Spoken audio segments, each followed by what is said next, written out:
everybody, and welcome to Hex Token channel. How are you? And of course, your host Superman in the house. We're gonna have a fun session today. I hope you guys enjoy it. Yesterday was pretty fun too. We had lots of different diverse things happening in the Pulsechain Hex ecosystem. Obviously, the markets are pulling back, and of course, we were expecting the hammer to fall. And of course, it may not happen in a smooth fashion. In other words, straight down. It may just slowly grind down. We've had 3 days in the stock market.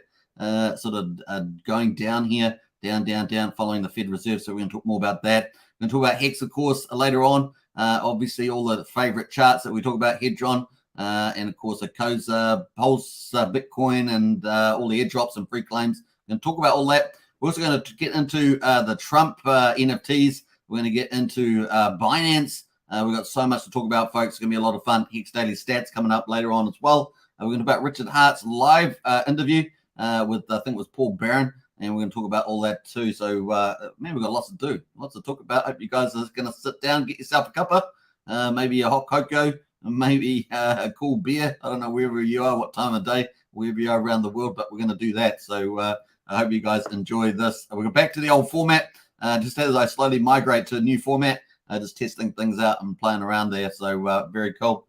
We've got a poll in the chat house as well. So the poll is, are you buying Hex at the moment? Get into that. We'll have a look at that when we get up to the Hex chart and maybe finalize that. So get in and vote. We've got yes, maybe, and nope. So we've got 3 simple options there. A way to go. You know how I love polls. I love the polls. So very cool. All right. Let's get into some of the comments. We've got some people in the house. Lies Beneath. Hello. How are you today? Good to see you. And of course, Lies always brings the ultimate strategy. Hex, EHEX, PLS, and PLSX for the win, no matter whether it's a bear market or a bull market. I think we know the ultimate strategy. The Richard Hart tokens there. And of course, Ted Nelson too. Hello, everybody. Markets are going a little soft today. Yeah, definitely pulling back the last couple of days, and crypto has been correlating with it. So we'll see how we go there. The first day really didn't do too much. Second day, third day, started to follow it down. Now, obviously, talk about recession and, of course, international banks. We're going to talk all about that stuff soon. J-Man, hello, everybody. Good to see J-Man as well. A Sandy Beach in the house. Good to see a Sandy Beach. I got a different cap on today with the old D. I haven't got my Top Gun cap on. I couldn't find it. I must have misplaced it somewhere. J-Man says, I'm going to get some more Hex. Can't resist these prices, says J-Man. And we've got J-Man there. Says, what to do now. Who else is in here? Jumping all the way down there. Jack Axe, I said, I deleted all my charts till after New Year. You're my one point of contact, Hex, and any PLS updates, says Jack Axe. I appreciate that. Good to see you in the house, by the way. And of course, Stake Hex says, of course, I'm buying Hex. I don't get some people, if you like at 40, you should love it at 2.5. Hex hasn't changed all the code. It's mutable, people, says Stake Hex. Nice. Hello, Hex Token, says Sandy Beach. Good to see you and everybody. We've got J-Man in the house there. I love cheap Hex. It's not going to be cheap for long, says J-Man. Hey, look, we've potentially got the Pulsechain testing a V3 coming with the proof of stake.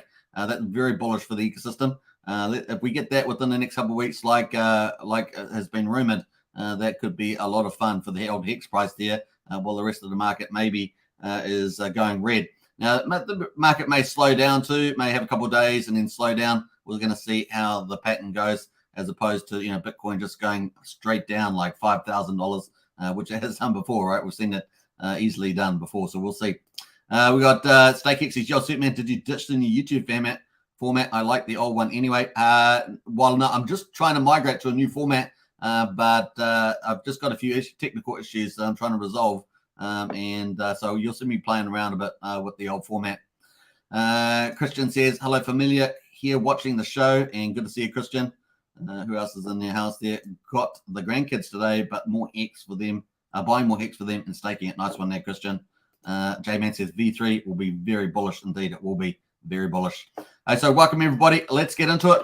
We're going to start off with the stock market, get into crypto, and then, of course, get into Hex. We've got a few fun things to talk about as well, so stay tuned for all that, and then the Hex Daily Stats to wrap it all up. Stocks falling on recession fears as Santa rally hopes fade. So stocks are falling on recession fears as Santa rally hopes fade. Well, I'm still hoping. I'm still positive for some sort of Christmas rally. We will see. Now, I do have the title of the video, a good Santa rally. versus bad Santa rally or bad Santa dump, as it were. So we're going to find out which one actually plays. We've still got quite a bit of time. It's the 17th of December. We've still got a week to go. Let's hope for the best there. Now let's get into it. We've got the results at the moment. The Dow Jones. Remember, that's the top 30 industrial firms in this index in the Dow Jones. That's down just under 85 hundredths of a percent, 281 points, down to 32,920. So broken that 33 mark. And of course, the S&P is down 1.1%, 43 points, down to 3,852. The NASDAQ there is down almost 1%, 105 points, down to 10,705, breaking that 11K. That was the other day, but the NASDAQ with all of the tech companies in it, that's where we are at the moment. So a couple of days of red following that Fed announcement. Isn't it funny how it sort of was delayed and then it's been pushed down? And of course, we also had the central banks around the world also raising their rates. So that kind of created a negative environment. And of course, also jumping from with the federal funds rate, terminal rate expected to be about 5.1%, which probably means that 5% to 5.25% range. That's kind of where we are at this stage. Now, whether they decide to go higher than that in the future will probably just depend on how the inflation and employment numbers go in between for December and January leading into February. So we'll be watching those numbers very closely. Obviously, if they pull back further, maybe they stop at that 5 to 5.25% mark and we don't keep going higher, right? So that's hopefully what we're hoping for because, high terminal rate, more pain for the economy, harder landing, and of course, really trading employment for lower inflation. It's a very blunt instrument, a really blunt instrument, but it causes all sorts of, damage, as it were. And of course, the working class pay for it, particularly. We'll see. But at the moment, we're probably going to see quite a bit of white collar jobs, probably to get, as opposed to blue collar, probably get wiped out. We're seeing a lot of that in the tech companies. Although there's a lot of other factors just other than inflation, interest rates. There's a lot of fat cats during the bull market. A lot of silly departments like the HR ones with all this silly, stupid stuff in there. So we'll see. All right. So what else? We've got the commentary here. U.S. stocks were falling as fears about a possible recession threaten to kill any Santa Claus rally. Now let's see what happens next week. Obviously, the stock market closed on Friday. We had 3 red days, but hey, next week could open up green. We could have that green rally. Markets can do funny things, so we'll see how that goes. Obviously, crypto is 24/7, so we've got Saturday and Sunday coming up. So that's just the way it's going to go. It's already Saturday here, of course. I got to always think in the American mindset about the time zone. All right, so obviously the markets were down, and of course the indexes were heading towards their second straight week decline, and the first negative December in 4 years. Well, December's still got a long way to go, but we'll see how we get there. The gloomy holiday mood is being stoked by fears about the Federal Reserve's aggressive actions to stop inflation in its tracks.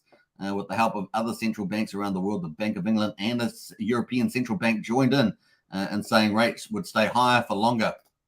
So this is really probably the most substantial statement here is that they ended up pouring fuel on the fire. So we're always talking about the interest rates, and then of course they switch over to recession, right? So that's the theme there. This week, the Fed signaled it was done with raising rates. It wasn't done with raising rates, and even indicated its benchmark rate would probably rise above 5% next year, which is higher than investors expected just a few weeks ago. Well, I'd say a few months ago, to be honest. It was more like September. Now, the policy rate is expected to rise 5.1% next year. The Fed said it's a level it hasn't reached since 2007. Gross domestic product growth is expected to slow, the Fed said, and unemployment is expected to rise. So trading jobs for lower inflation. While the Fed slowed the pace of its rate hikes to 0.5 percentage point, it isn't expected to stop raising rates next year. And of course, what do we got here? We had 4.5% was the rate that came in as the federal funds rate at the moment. Terminal rate expected, like say, somewhere like 5.1%. The market is anticipating at least 2 increases of at least 0.25 point each next year. So possibly even 75 basis points really is probably what I'd reasonably expect. But of course, that will really just depend, as I say again, on how inflation and wages and employment come in December, January, whether they decide to do another SEP and push out the projections even higher which means that they would raise the rates even higher. So we'll see how that goes. So far, so good, at least for the inflation side of things. Manufacturing PMI data on Friday was slower than expected, so it's kind of bad, I would have thought, because obviously that's pulling back the supply side. Reading 46.2 versus the expected 47.7. Services PMI was 44.4, slower than the 46.8. Data on Thursday showed retail sales slowed in November more than expected, which is a good sign, while the labor market continued to show strength as unemployment claims unexpectedly fell, which is a bad sign in terms of inflation and interest rates. That's kind of the wrap up there at the moment. So we will keep watching that in for December's numbers and February numbers leading into February next year. But as I say, we have got a window of opportunity while we got this off. Once this recession talk dies out, maybe this week, maybe next week, we could get a different narrative playing out. And of course, we get a Christmas rally on. So we'll see. The markets can be volatile during this phase. All right, so cool. Let's jump over to BTC and crypto. We've got a few things to talk about in this section, so stay tuned for that. But before we do that, let's get into some of the comments. I want to keep up with the comments as much as I can. StakeX says, thank you, Gemini, for being down last night so I can buy Hex tonight cheaper. Says StakeX. Nice. I hope that's good that worked out that way, StakeX. Sometimes that's really lucky. Refine's in house there. They doctored the jobs data. Just exposed is Refined. And Machiavelli's in there with the rockets. We like that. And they said 1 million jobs exist that don't, says Refined. I didn't actually see that, so I'll try and look out for that. Refined. BLS rigged the payroll reports according to Stephen Van Meter on YouTube. Yeah, probably not surprising there, Refined, given the current administration and their associates in the deep state there. Anyway, we got BTC at $16,605, down 4% on 24-hour basis. ETH at 1,164, down 7.7. Man, we were up at 18,000, remember, for BTC. And this is the volatility we've got. And ETH was over $1,300. So, wow, welcome to crypto. BNB down 10%, though, $230, down 10%. But, of course, everyone is eyeing Binance with the FTX fallout. And, of course, Binance being the dominant, pretty much not a monopoly, but close to it. Certainly much bigger than many of the exchanges below it. So pretty big deal there. Pretty red across the board. It's nice to see the stables are stable at pegged at $1 USDC and USD Tether. It's nice to see that. We've got this 1 ton here. I'm not sure what that is standing out there. It's up a little bit there. What else is XRP? Hopefully we'll get a settlement there. So we could get some good news next week. Never know for Christmas. And of course, we've got up 35 cents there on XRP, down 6.8%. They're all pretty similar here. Let's have a look. Have we got Crow over there? Yeah, we've got Crow in here. Crow is down 8% to 5.5 cents. There's sort of some of the exchanges that have been closely looked at the moment. So, yeah, we're going to deep dive a bit more into Binance, though, at down 10.6%. Remember, Richard Arts is 11K in Prey. And, of course, we got Al Capo Crypto talking about 12K. So we'll see how they get on. So far, we've got BTC at $16,645.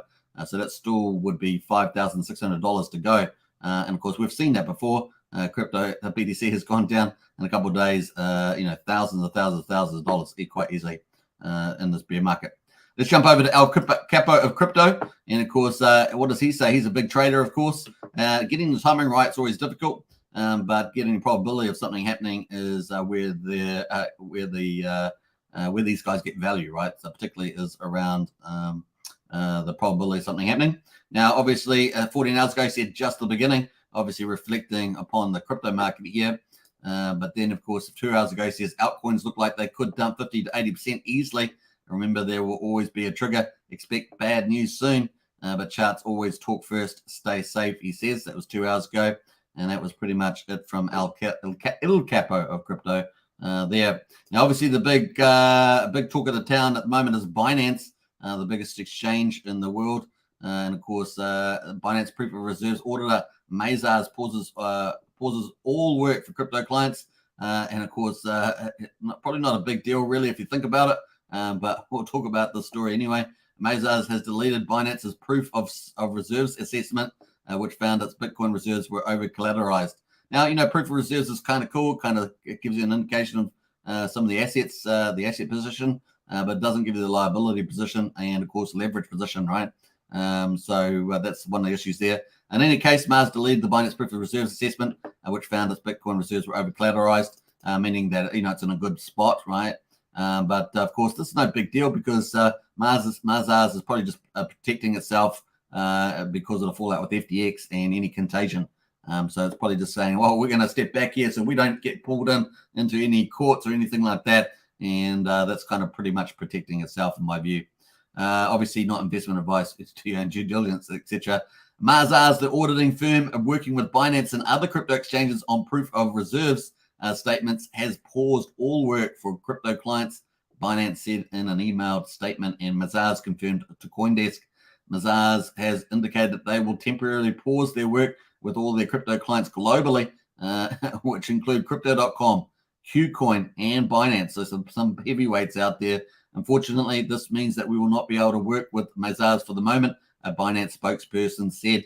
The suspension was reported earlier by Bloomberg.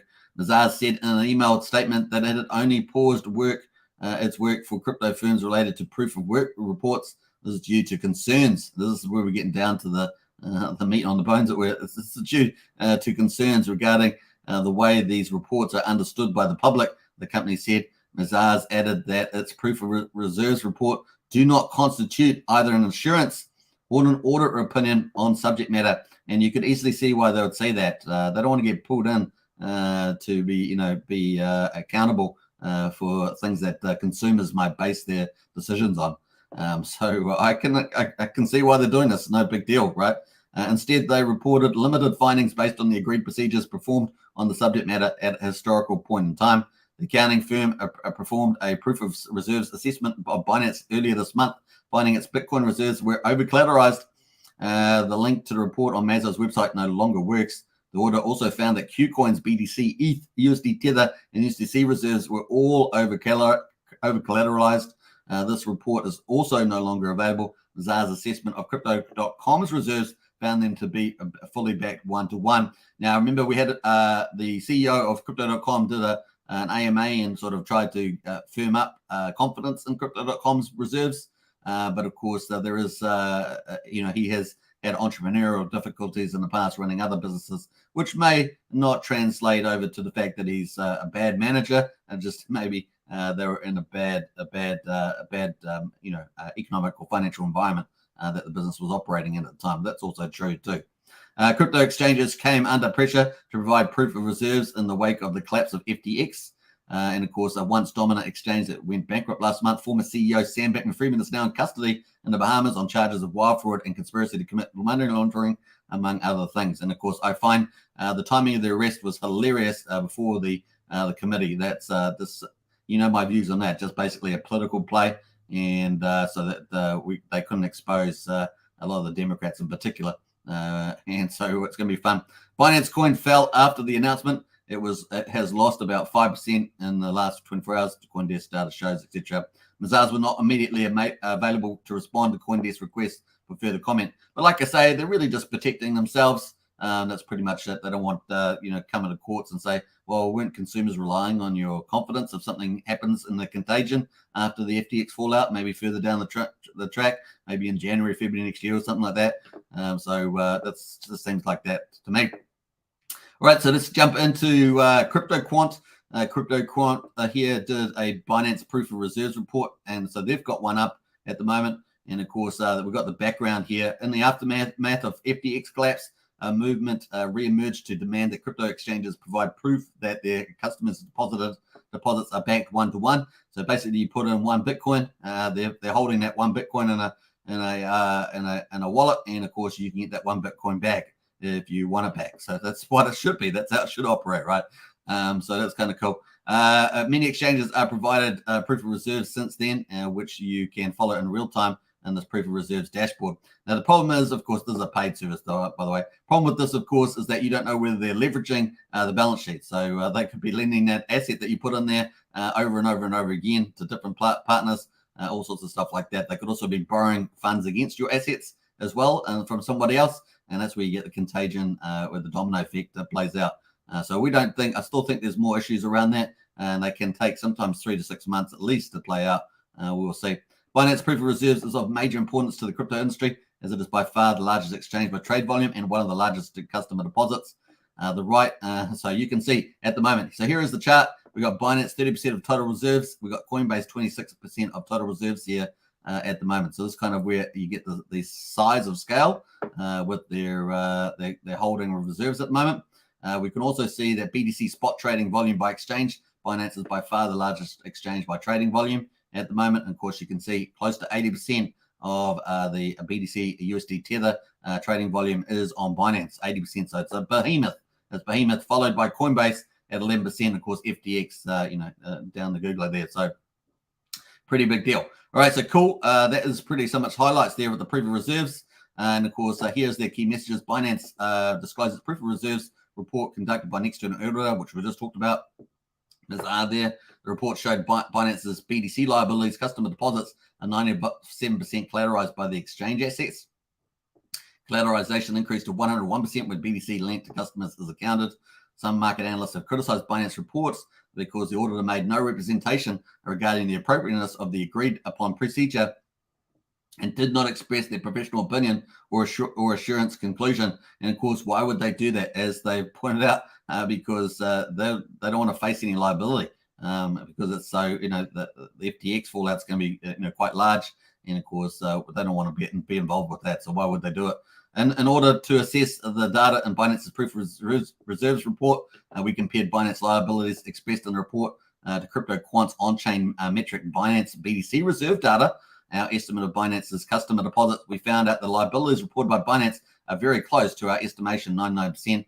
Furthermore, on-chain data suggests Binance ETH and stablecoin reserves are not showing FTX-like behavior at this point. So it's an indication.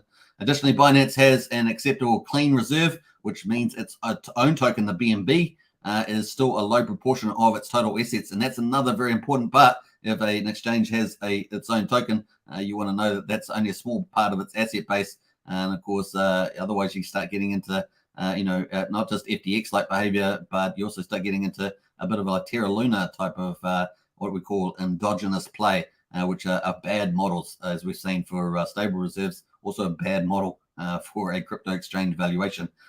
So cool. Additionally, Binance, so our analysis should not be interpreted as a favorable opinion. So we just saw this with Mazars, right? So we just saw this with Mazars back here, with them not wanting to make a statement, right? So we had that. Let's go back to that. Mazars added that proof of reserve reports do not constitute either an assurance or an audit opinion on subject matter. Now we also see with Crypto Quant, even though they're doing a nice little disclosure here or analysis, they say our analysis should not be interpreted as a favorable opinion of Binance as a company, the ecosystem, or of the BSC, BNB networks, or the BNB token. It is merely a sign that the amount of BTC Binance Exchange says it holds as liabilities at the moment of the proof of reserve report was conducted makes sense according to on-chain data. So it's kind of cool. It's kind of cool info to have. So at least you have some idea there. But of course, you don't really know about the liability or leverage play even beyond this. So maybe there's something more complicated sitting behind, but this gives you a base to work from. So it's kind of cool. Now we've got some video play here from. We've got some video play here from. Who we got? Some video play from CZ himself from Binance. So we're going to talk about that. Let's play that now. The issues about trust and credibility and integrity in this space, and I want to talk about FTX in a moment, but I want to start with what's happening at your own firm, given the outflows this week. I saw that you said on an AMA, this is one of these Ask Me Anything, you said there's no amount of withdrawals that would put us under any pressure. But that, I think, is a very bold statement to be making. How are people and why should people trust that their money is safe at this point? So I think thanks, Andrew, for having me. And the well-run crypto exchanges should hold user assets one-to-one. So user deposit Bitcoin, we hold it in Bitcoin, we move to a cold wallet, we keep some in the hot wallet. And people, they sell it. Now the Bitcoin belongs to somebody else, but we still hold it in the cold storage. People can withdraw 100% of the assets they have on Binance. We will not have an issue in any given day. So 100% of the users withdraw 100% of the assets, we'll be fine. This is very different for traditional financial people to understand. because banks run on fractional reserves. And the traditional regulators, many of them may think that it's okay for crypto businesses to be running on fractional reserves. That is not okay. In crypto, there's no central bank printing money to bail out banks when there's a liquidity crunch. So crypto businesses have to hold user assets one-to-one, and that's what we do. It's very simple. Okay, but let me ask you about that specifically, and I don't want to get too technical, but indulge me for a moment. When you had what seemed to be liquidity issues around customers wanting USDC, it looked, at least from this vantage point, that what was happening here could have been avoided if, and tell me if I'm wrong about this, you allowed customers to deposit and hold USDC instead of what it looked like was that you auto-converted them into your own exchange dollar. Am I wrong? That's a minor corrections.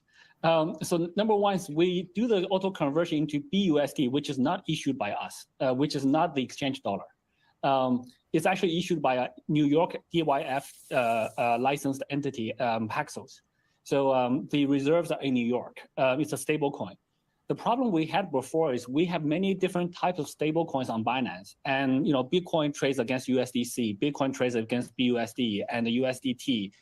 There's TUSD, there's a bunch of other things. And then it's very difficult for users to find the best price. So we said, okay, they're all stable coins and they should convert one-to-one. So let's combine all of them into one so that the users just they want to buy Bitcoin, they go to Bitcoin BUSD and they find it. On the deposit and withdrawal, we do the conversion. We have channels to convert them one-to-one, but the channels we have actually have to go through a bank because to convert from BUSD to USDC, we have to sell BUSD into US dollars, cash in a bank, move it to a different bank account, and then buy USDC at a different institution. So that day, we had more users trying to buy or trying to deposit BUSD and withdrawing USDC. And we ran out of that. And the bank that does the conversion doesn't open until 6 hours later. And that's a bank in New York. So we were actually blocked. This issue was actually caused by a bank.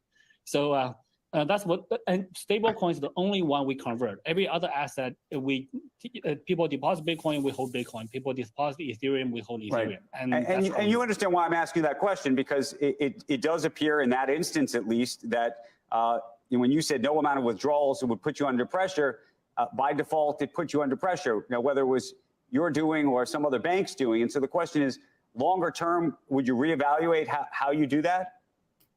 So we have the assets to convert. So there's no margin, no leverage. We just needed the bank to open. So the bank opened 6 hours later, it was fine. So banks don't work for 24 hours a day. Banks only work for a few hours a day. And when you try to, and when banks are shut down, when banks are closed, you try to withdraw money, it doesn't work. That's exactly the same situation that happened. And we allowed people to withdraw other stable coins onto other platforms to do conversion if they want. So there was not a liquidity issue. It was just, there was a conversion issue that was going through the bank. In terms of the credibility of Binance, you disclosed that Binance holds about $60 billion of crypto assets. But thus far, you haven't disclosed your liabilities. And I wonder why that is and whether you will. Yeah, so we are working with firms to do the audited financials, liabilities, etc. Very simply, Binance does not owe people money. Binance does not have loans from other companies, from other funds. We just don't have it. You can ask any fund in the ecosystem. You can ask any VC. We actually also do not have VC investments, so we don't owe anybody any money. And we also do not have loans to other people that we depend on for our next payroll. So we are very simple, very self-contained type of organization, and we manage our cash very simply. So that's very, very different from the FTX situation, where so people who are hurt by FTX are now worried about everybody else, and they were defending FTX before. That's why they have money on FTX. So, but just because they're bitten by one snake doesn't mean that every other animal is the same. All right, so you heard it there from CZ himself. So one-to-one assets, just confirming, backing up some of those reserve confirmations, and of course also saying that they're pretty much the USDC issue they had just due to them having to convert to different banks back in to let people get their actual USD. So people, hopefully, if that's the truth, looks like it seems to have some backing on the blockchain, then that's good for the industry, and maybe they'll completely pretty much limit their confidence in the main exchange and avoid the contagion, because obviously Binance going down would be huge. So it's good to see that sort of confidence building. On the other hand, of course, we've had a bit of fun here with Donald Trump, the former president of the United States, and of course issuing NFTs. Obviously, previously talking about way back about crypto, and not being a big fan. But then, of course, he doesn't spend his time like we do in crypto, and of course has advisors and things like that. So I really didn't take much of his comments about crypto a long time ago. And of course, it looks like things have changed quite a bit. And of course, here we come out with a big NFT, and it is sold out here on collecttrumpscards.com. And of course, sold out here. And I do know I was looking through OpenSea yesterday, trying to look for some deals there. Pretty cool. So 45,000 of these, can you believe it? $9 each, and of course, randomly, you get them randomly. Pretty cool. You could either get them by credit card or pay by crypto.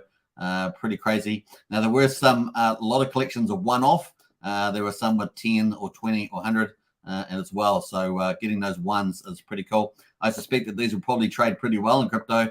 And of course, we're in a bear market, so it's going to be fun to see that play out.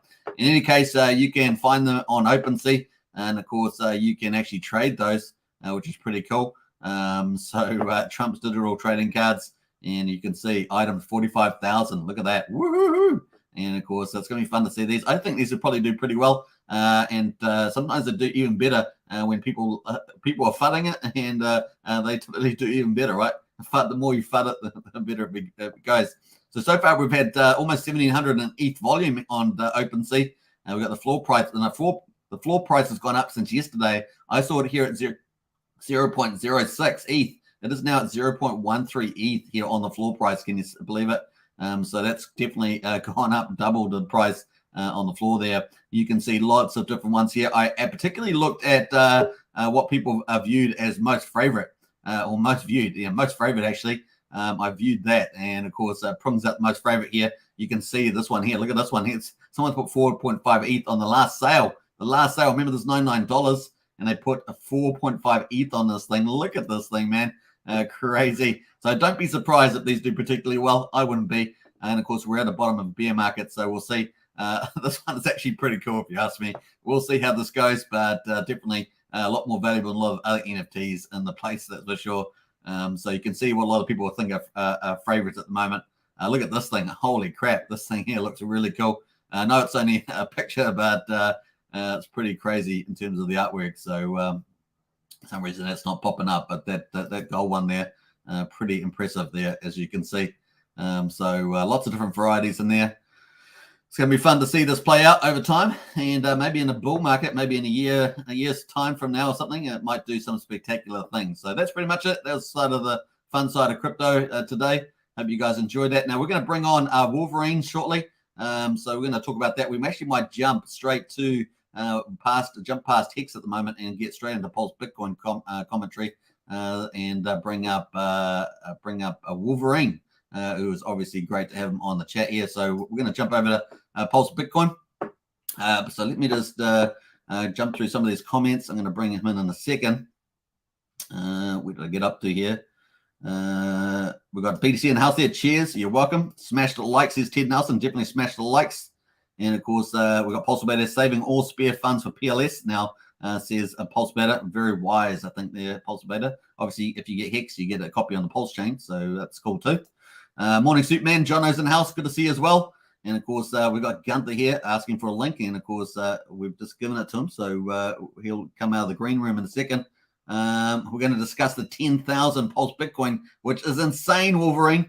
Wolverine's insane. Is he crazy or what? It's not just the hairdo. It's also the attitude. So let's bring Wolverine on. I'm just going to change the format here a little bit. Let's bring on the doubles and add Wolverine. Hey, Wolverine. Good to see you. Good evening. Thanks for having me on. Pleasure, man. How's it going? Yeah, very good. Very good. Hey, I was blown away by your generosity and, of course, all the action that we've had with Pulse Bitcoin. So I can see you're celebrating already. Oh, man, this is just Pellegrino, but we do have some Italian red wine and white wine. Yeah. Well, it looks like behind you, like pillars in Rome or something like that at the moment. Looks like you're at some fancy place. Looks like maybe you're at the Trump Mar-a-Lago or whatever it's called. No, just I rented a house for about a year, so. Oh, beautiful. That's where I'm at. Yeah, it's a nice place. Well, it's very good to see you on the chat, and of course, Sandy Beach and others have been very excited about you, rumored to come on. So good to see that. Let me just jump through some of these questions in the chat here. Just gonna jump through some of these. Bringing Wolverine says, what's not on the news? I'm not sure if you know who that is, but I haven't seen them in the channel before. He actually does.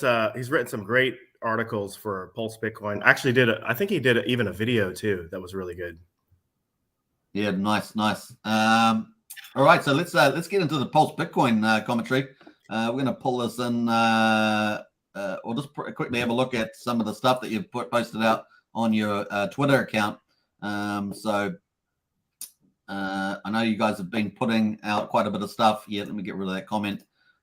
Quite a bit of stuff here on the 10,000 Pulse Bitcoin. So maybe give us a background behind all that.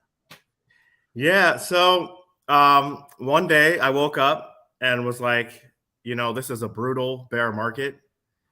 Why not do like a giveaway that could put some real money in someone's pocket, especially when everything else is collapsing. Like we've seen, this bear market's horrible. We've seen the collapse of FTX, Voyager, BlockFi, Celsius, Luna, UST or whatever. It's been ruthless, eh? It's been ruthless. Yeah, man, it's fucking ruthless, brutal, bloody. It's just like crypto market just getting raped and people losing hope. So I've done a giveaway before with Pulse Dogecoin. You might remember that. I've probably given away maybe 20,000 Pulse Dogecoin, maybe more possibly. But I just decided I woke up one morning and was like, you know what? Let's do a 10,000 Pulse Bitcoin giveaway. Massive giveaway. I think Pulse Bitcoin is currently trading at $2.36. You got some plebs that are selling, but these are just short-sighted people that don't understand the value of what they hold. Just like when they sold Bitcoin when it was a penny or less. So it's currently worth 23,600, but it's not even the value of this giveaway. Like right now, it's almost like meaningless, even though it's still 23,000. Like think about the value if we could actually get high price targets for Pulse Bitcoin in the future. What if we get price parity with Bitcoin? We don't. This is obviously a highly speculative asset. No one has a crystal ball. This is pure conjecture. But what if, this is just a what if scenario, what if Pulse Bitcoin reaches price parity or equilibrium with Bitcoin, and it's better than Bitcoin in every way. So it's possible, right? So what are some of the features or drivers do you think that can make that happen, that outcome?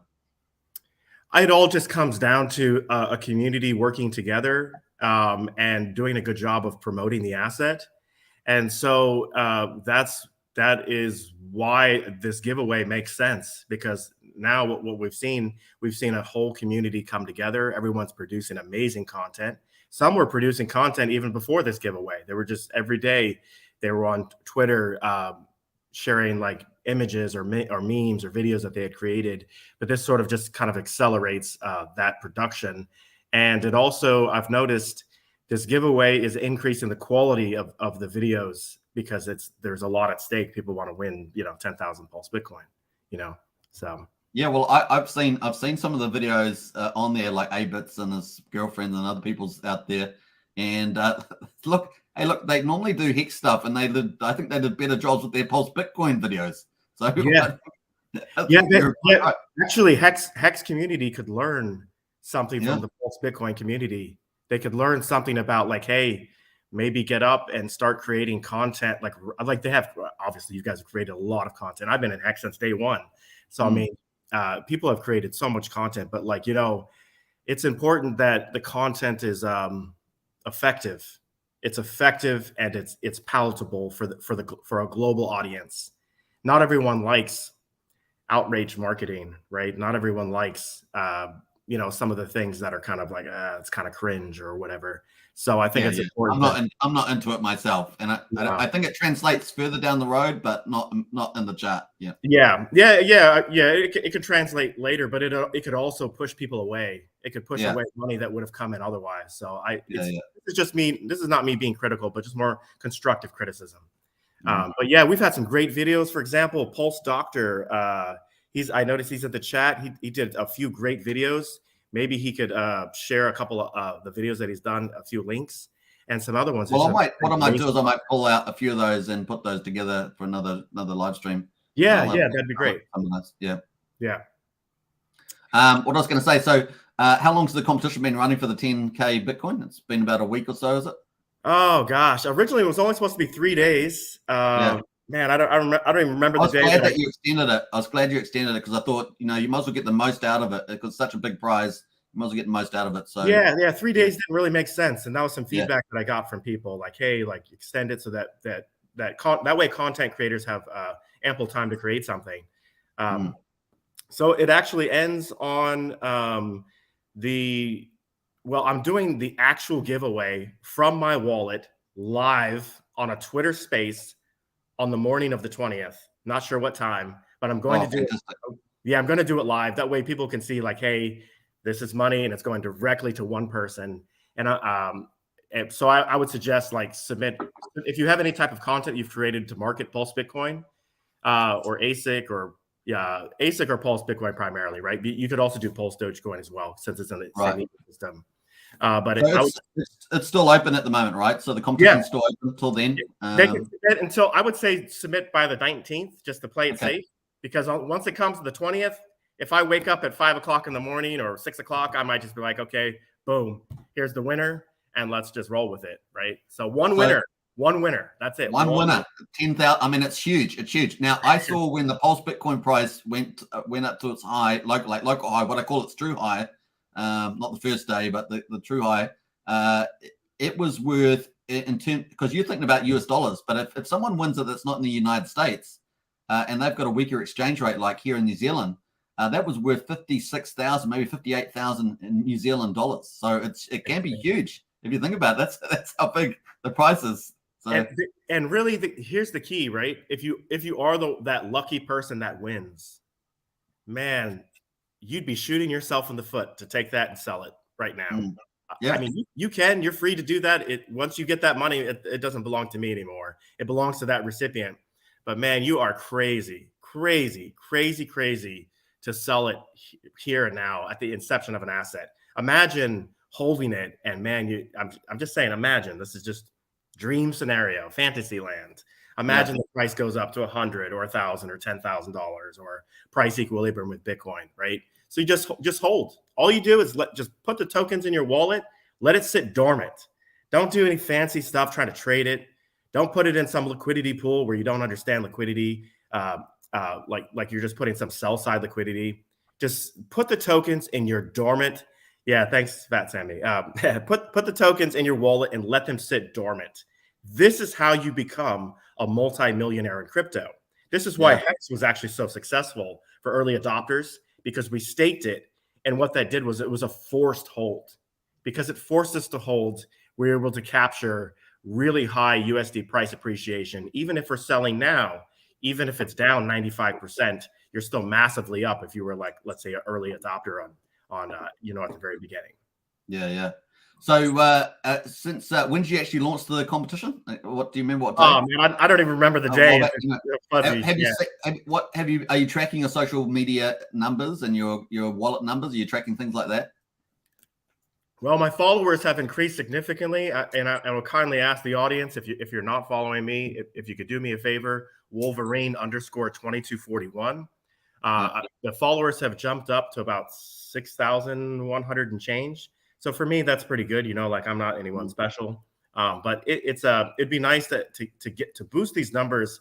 Wouldn't it be great if somebody like myself, who has actually learned from the right people, learned from Richard Hart and from some other key players in Hex. Wouldn't it be nice if I was an influencer with 100,000 or 200,000 or 300,000 followers versus these other furus that mislead people and can cause them to lose all of their money.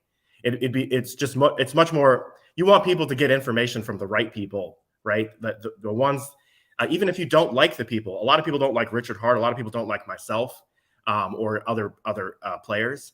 But the fact of the matter remains, if we know what we're talking about, why not listen? Why not take advice from those who have demonstrated success in these markets? Yeah, absolutely. What was I going to say to you? I was going to say Elon Musk is probably going to try and make Twitter like YouTube, right? And like Facebook, and he's going to try and get the best of everything on there. And so I think that you're making a good move, because becoming a big influence on there, especially once they do longer form videos and improve their Twitter spaces and things like that, and they're going to monetize it all, right? So I think that's going to be really useful. I think you're making a good move there. And honestly, I think it would be great if people like us that we have these platforms, then if you can influence more people, then you can actually save a lot more people. Like, you can get them into true DeFi, you can get them into Hex, you can get them into Hedron, you can get them into Pulse and PulseX. Please launch, please. You can get them. You can get them into Pulse Dogecoin, ASIC Pulse Bitcoin. We're talking about true DeFi, immutable smart contracts, audited contracts, contracts that don't have any logical fallacies. They don't have any mathematical errors. They work perfectly just fine. It's just the user interacting with computer code. That's what you want. Full self-custody. Your money's not on centralized exchanges. It's these are the products. This is what makes people wealthy. This is true crypto. It's true DeFi. Yeah. Hey, look, I've got a lot of rapid fire questions for you. Sure, go ahead. They're going to come. But PSI's got a question here. Wolverine had a poll to maybe split the prize. Did you decide to keep it as one big payoff? I decided to keep it as one big payoff. Somebody sent a tweet that said, like, you're breaking your promise, essentially, if you don't stick to the original terms of your original tweet, which said that there would be one winner. And so I thought about that. I thought about it a lot. Even when I went to get a shave last night or tonight at the barber, and as I was just laying there thinking, I was like, you know what? He's absolutely right. He's 100%. I'm a man of my word. I said I would give it to one person. If they decide that they want to distribute to some other awesome contributors to to the Pulse Bitcoin ecosystem, those that have done just great work for this community, then that's fantastic. Imagine if I pick one person, I give them 10,000, and then next thing you know, they're giving 1,000 Pulse Bitcoin to someone else, or maybe they keep the contest going. They're like, hey, I'll keep 1,000 for myself, and I'll give 1,000 to the next person, and they can kind of just like distribute it that way. But for me, I'm bound by my own words. I'm bound by my own commitment and my own promise, and I will stick to that. Yeah, I think that's a good move. I think that's great, man. I really I like that sort of stuff. Brennan says the real Wolverine doesn't shave. I was going to make that comment myself, so I had to post it. I got a lady friend coming over tonight, so I gotta get. We're not worthy. We're not worthy. All right, very good. Looking good, says Sandy. So you're on the winning move there, says Sandy. All right, hey, let's get into some of the charts here, because I can ask you a few questions around this. So we've got Pulse Bitcoin at $2.36 at the moment, and of course it did peak out here back on the 8th of December at $3.67. And of course, what do you think's happening in this chart? Because this played out exactly the way I thought it might play out, and I'm just wondering what you thought how it's playing out. Great question. To be honest with you, I think this asset is so early. We haven't even so if you recall, in the early days of Hex, if you look at the price chart of Hex in the early days, it took 33 days to reach the all-time low. If you how many days has it been since if you go from that candle all the way to now? 27. Okay, so I'm not saying it's going to do exactly the same thing, but I'm just suggesting that, like, hey, this is a brand new asset. If you're selling now, you might be making a huge mistake. You could be selling the bottom. I don't know. It could go lower. There's no crystal ball. But honestly, this is so brand new. This price action to me doesn't really matter. I think it's better for people to actually close the price charts. Okay, so it's nice to promote price charts when you got fat green candles, right? There's just good marketing. That's the best play in crypto, right? Is a green candle. Yeah, exactly. You can't beat promotion other than if the candle's going up like this all the time. You can't beat that. No, you kind of can't. promotion. Yeah. One downside is that Pulse Bitcoin launched at $30. I didn't really like that because I thought it'd been better if it had launched like at $1, and then it would have just been like a nice like floor, kind of like ASIC and Pulse Dogecoin, and then you have a better looking chart. So it's a little bit unfortunate, but I would just give this time. You don't know if somebody's sitting. Here's what you don't know about liquidity. So you could look at liquidity pools on Uniswap, and you can be like, oh, okay, I can kind of predict what's going to happen.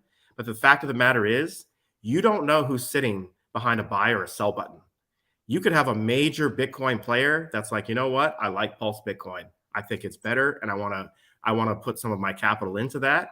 And next thing you know, they swap like 60 Bitcoin, like not just at once, but they just basically accumulate over time 60 Pulse Bitcoin or 60 Bitcoin into Pulse Bitcoin or something like that, right? That would be like epic. So you just don't know. But yeah, so just be careful, guys. This is not an asset you sell right now. It's not an asset that you trade. You simply buy it and hold it, or you mine it and hold it. If you're doing anything other than that, I hate to say it, but you're an absolute pleb. Yeah. Well, here is the Pulse Dogecoin. So this is the main coin. And of course, this has been performing pretty well. It finally caught up, of course, because it was down at $3.77 or so, and has had the rally. It broke $10. I was very excited about it breaking $10, and it got up to $11. Was it $11? And I can't see the thing in the right there, but $11.13. Now currently at $9.40. So what's your view on this at the moment? Yeah, it's done great. It's up 11x because it launched at $1 in the midst of a brutal bear market where we got so much FUD and so much hatred, like at the very beginning. And that's kind of like died down. A lot of the mouths of the haters have been stopped. What's incredible about what's interesting about Pulse Dogecoin. So you could burn your Pulse Dogecoin right now for ASIC and then start mining Pulse Bitcoin. Let me just see real quick how many days are left on that. I've got the timer here. 3 days and 17 hours. Okay, there you go. Perfect. You're well prepared. So every day, so it's part of the routine now. And this is one thing I think one reason why it drove the price of Pulse Dogecoin up, because after the ATMs ended, then the only way to really get ASIC is to market buy it or redeem your points from an ATM NFT, or buy Pulse Dogecoin and just simply swap it for ASIC. But that clock is running out, and what I speculate is going to happen is there's going to be huge demand for ASIC. ASIC is so scarce. ASIC, well, I guess I could finish the thought process. We can get back to that. But the thought process on Pulse Dogecoin. I've got ASICs coming up next. Coming up next. So, yeah. Pulse Dogecoin, it's super. If it wasn't scarce before with 6.1 million, man, now it's exceedingly scarce and rare. So let's have a quick look at that while we're here, because we've got the numbers down here. We've got 3,362,000 Pulse Dogecoin burned. and transformed to ASIC tokens. Absolutely amazing results. 55.16%. Amazing. Now, I had Pepe on here a month ago or something. Can't remember now. And he was talking about a minimum 40% burn, and I think he had 60% at the top of Rain, if I remember rightly. So he's really doing well with his forecast here, and we're at 55.16, and we've still got a few days to go. Just under 4 days. Yeah, and you might see at the very end, you might see a crazy burn rush. That's what I'm expecting. I'm expecting a late rush. Yeah, because here's the fact of the matter, right? When you burn, so Pulse Dogecoin just captures USD price appreciation, right? You just simply hold it with diamond hands in your wallet. Don't touch it. Don't trade it. Just let it sit there, and it captures USD price appreciation. However, if you burn Pulse Dogecoin for ASIC and start mining Pulse Bitcoin, now you have two assets. You have two assets that capture USD price appreciation. ASIC goes up in value over time. Pulse Bitcoin goes up in value over time. ASIC is a money printer. So for me, the most valuable asset in this ecosystem is ASIC. ASIC, it's like kind of like, what's the most valuable thing in Hex? It's T-shares, right? It's the money printer. It's same concept, but a little bit different, because in Hex, when you stake your Hex, you get more Hex. When you burn your ASIC for 30 days, you get a brand new asset. Yeah. You don't get the underlying asset. You get Pulse Bitcoin. So for me, I think the ASIC Pulse Bitcoin play is smarter, but at the same time, people love meme tokens, and meme coins can pump hard as fuck. So that's also an excellent play. I think honestly, there's no real losing strategy if you're just Pulse Dogecoin, or if you're mining Pulse Bitcoin with ASIC, or if you're just buying Pulse Bitcoin or doing a combination of the three. I think all of those are winning strategies. It's just that one strategy might outperform the others. Yeah. So we've got the ASIC token up here now. So $2.19 was the high price, so just under $2.20. Currently at $1.84.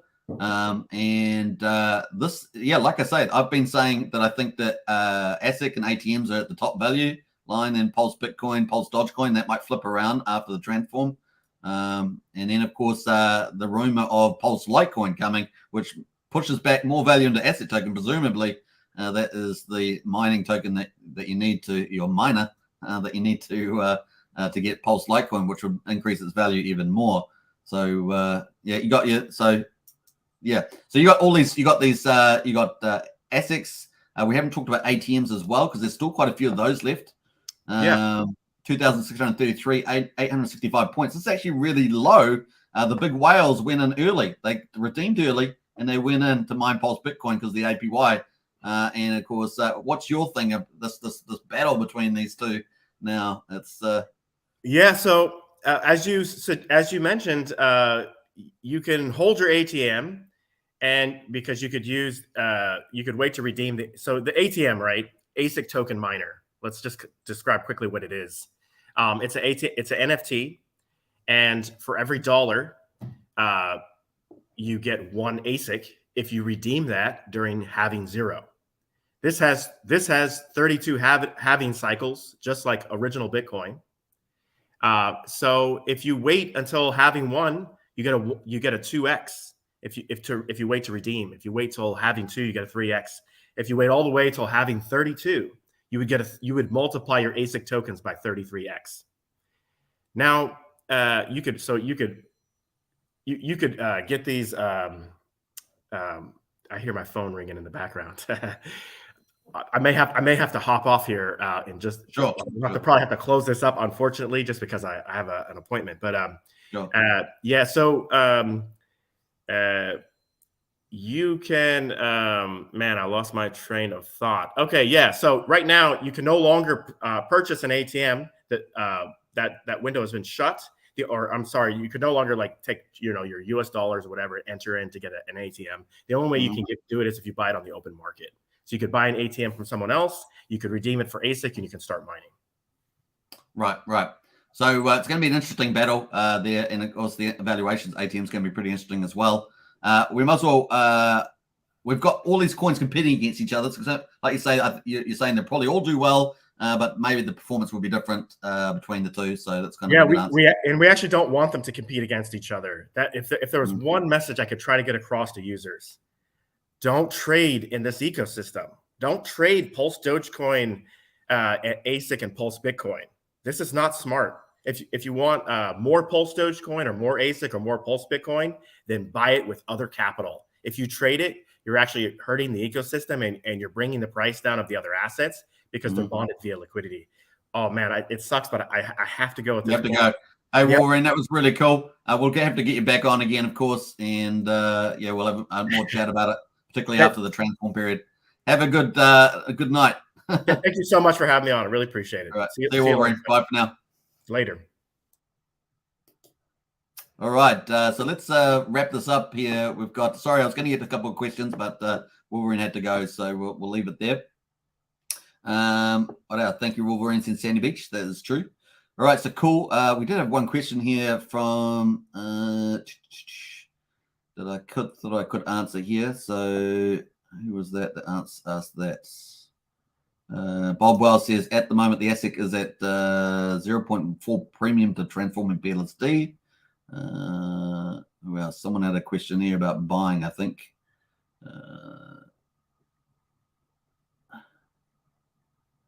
Jump through that. I can't see the stream that there was, so that's just the way it goes. Thanks for the stream. You're welcome. Hey, let's get into it. So we've got at the moment, we've got Pulse, we've got the charts going on pretty cool. We're going to have a quick look at the ATMs, 2,633 ATMs left. 865,000 points. That makes it relatively rare, especially if it's going to keep generating assets. After transform, that's the only one that's going to keep generating. And of course, the transform's finishing in 3 days and 16 hours. So we may get a big rush to burn even more Pulse Dogecoin. So just the way it goes. What else? I think we're going to get into the mining. Let's have a look how much has been mined so far. 7,689 miners. So the miners will keep going up. Remember, we dipped below 7,000. And then since then, it's just kept bigger and bigger and bigger with the miners. So that's good for the growth of the ecosystem. We've got 2,558,000 Pulse Bitcoin has been mined so far. And I think it's about 1,050,000 Pulse Bitcoin that's actually been minted into circulation. So this is a forward-looking number. But we do expect that to jump in about 3 days. That will be jumping as people remine after 30 days. They remine again with their asset tokens. Asset tokens got a slow burn in at the moment, 0.25. When it gets to a halving, that's going to go down to 0.125. And the mining reward goes down lower, gets halved as well. So that's kind of where we are at this stage. So a long way to go in this journey. It's going to be fun to see. The big deal, though, is in 3 days and 16 hours. We'll probably get a much more Pulse Bitcoin burn. And then, of course, the price could do all sorts of crazy things over the next week, both before and after. We're going to see how this plays out. It's going to be lots of fun. And then, of course, on the 20th, it's going to be the big draw for the 10,000 Pulse Bitcoin, which is worth a lot of money. So pretty cool. We'll see how that all goes. Now, obviously, you can follow Wolverine_2241 if you want to participate in that, do a video. Make sure it's really cool, though, because there are some good entries. So get out there and feel free to do that. So cool on that one. All right, post that link in the chat there again. Let's get back to our charts. We're going to jump back to the old Hex charts. So let's have a look. Hex at the moment under a little bit of pressure with the rest of the market because we've got BTC at 16,238 down 3.61%, ETH at 1,173 down 7.44%, and BNB down 10%. And of course, Hex at the moment, this on the hourly chart, we got it at 2.5 cents. So we were sitting up here, around about 2.6, 2.7. We just started weakening off down here on the hourly chart. And then we had this big wick back here several hours ago. How many hours ago was this? This was a few hours ago. 7 hours ago, we had this big wick candle and it went down to 2.2 cents. 2.2 cents. Then we had some nice buying and then we got some more selling in there. And you can see the relative volumes there coming in. We're currently at 2.5 cents, 2.5 cents on the Hex there. And of course, you're getting a copy of it on Pulsechain. So it's 1.25 cents at the moment for each chain, if you think about it like that. Obviously, if we get testnet V3 coming up, that could make this chart very interesting in this current climate. And of course, next week can be a bit more, maybe it's a bit more green rather than red. We will see over the weekend. Of course, we're going to keep running as well. Let's jump to the daily and have a look where we are at this stage. So we've got the ETH proof of stake there on the 15th. We had Richard Hart now, the ETH proof of stake fork for Pulsechain on the 9th. We're currently chilling at just past 3 months now since ETH proof of stake, and we've got the market prices looking like this. So the only real pumpermental news for Hex at the moment, other than people buying, the prices only go down because there's more sellers than buyers. Prices go up because there's more buyers than sellers. That's pretty much it, right? And of course, we do have a different feature to the Hex stakes because we have stakers. Stakes come in, stakes come out. And so we have that dynamic as well. So the charts often with TA can be difficult to predict because of that staking element that a lot of other charts don't have, right? So that's a cool thing there. At the moment, of course, we've had 3 days. If you look at it, the 7th of November, we got to 2.173 cents. So 2.1, just under 2.2 cents there. On the 28th, we got to 2.3 cents. And of course, yesterday, the candles just closed only 36 minutes ago. We got to 2.2 at the moment. So we're starting the new day off at 2.5 cents with the new candle. You can see that there at the moment. So that's kind of where we are. And of course, Pulsechain V3 testnet, which would be a proof of stake version, would be very bullish for Hex. But of course, that's been rumored to come out in the next couple of weeks, particularly from KDP at Power City.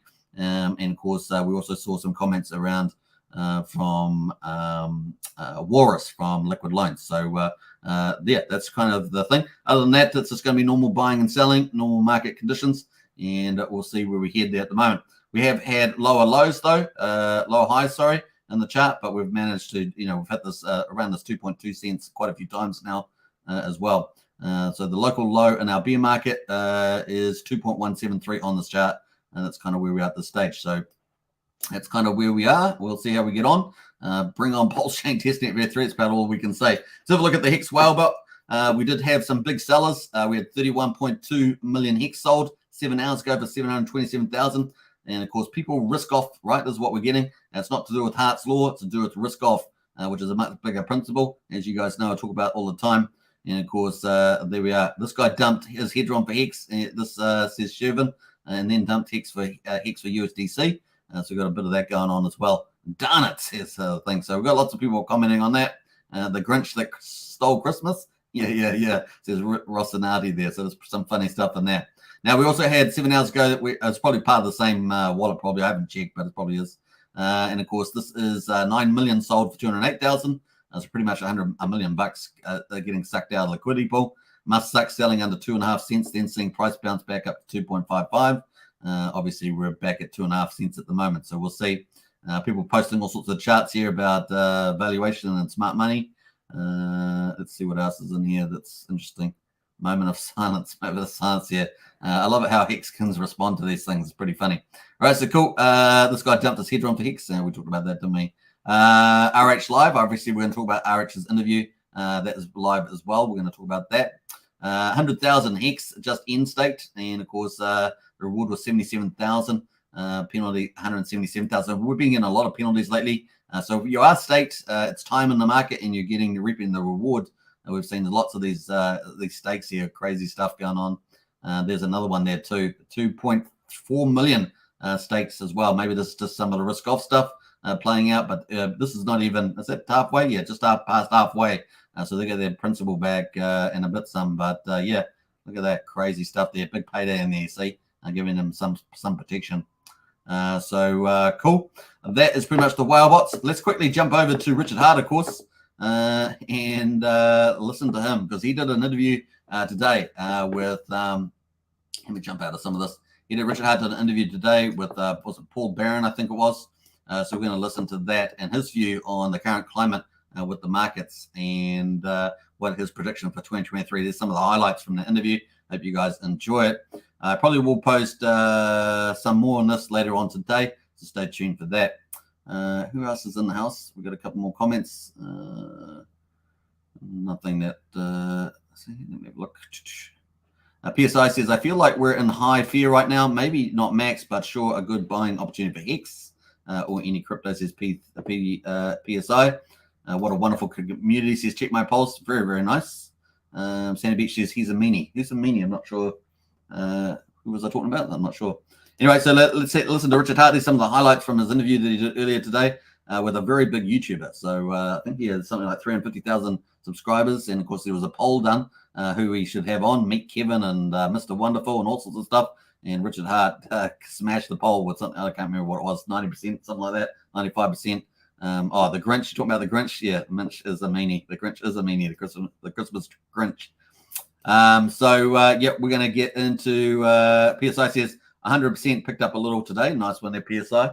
And Dave says, I'm here still waiting. Yeah, we're waiting too, Dave.